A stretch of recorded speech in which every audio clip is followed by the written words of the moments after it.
My name is Chloe Miller, and I have died once. During my junior year, Braden Foster led a group of bullies who tormented me for 2 years. My best friend, Sienna Hill, stole my private diary, photocopied it, and scattered the pages like flyers across the entire school. Our homeroom teacher, Mrs. Gable, simply said, "It takes two to tango, Chloe. You should reflect on your own behavior." By the time the SATs rolled around, my mind was filled with the images of those flyers plastered in the hallways. My hands shook so hard I couldn't even hold my pen. I failed my exams, my life collapsed, and I died of stomach cancer at 28. When it was diagnosed, it was already terminal. I didn't even have enough money for treatment. As I lay on a gurney in the hospital hallway, I had only one thought: if only I could do it all over again. Then I woke up. My pillow was soaked with tears. I was woken up by the sound of my own sobbing. When I opened my eyes, I didn't see the white ceiling of the hospital. Instead, I saw the dusty chandelier in my childhood bedroom. The junior year class schedule was still taped to the wall, and my unfinished summer homework was scattered across the desk. Outside, the cicadas were buzzing loudly in the August heat. I froze for a full 10 seconds. Then I lunged for my phone. The date on the screen made my hands tremble. August 30th, 2022, the night before the first day of senior year. I threw off the covers and rushed to the mirror. It was a 17-year-old face. No sickly yellow tint from chemo, no sunken eyes, no gray shadow of death. It was me, 17, alive, and everything had yet to happen. I collapsed onto the bathroom floor, hugging my knees, and cried like a wounded animal. Every memory of my past life replayed in my head like a horror movie. On the first day of junior year, I brought a physics bridge model I'd spent all summer building to class. Braden Foster walked past my desk and accidentally knocked it to the floor, crushing it under his boot. The whole class laughed. As I knelt to pick up the pieces, he sneered, "Garbage made by a loser is always fragile." Sienna Hill whispered next to me,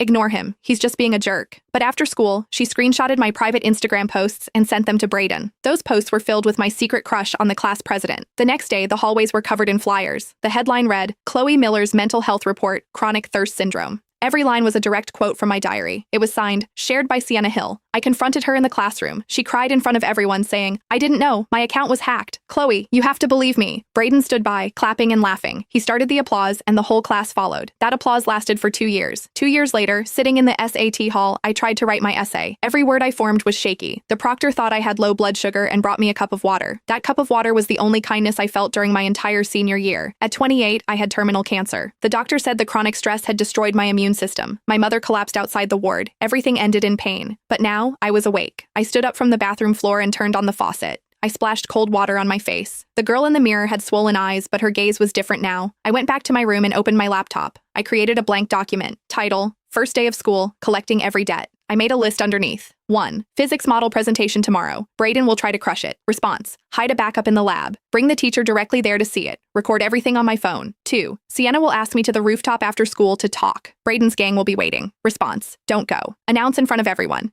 If anyone touches me again, I'll make sure they lose their college eligibility. 3. Mrs. Gable favors Braden because his family donated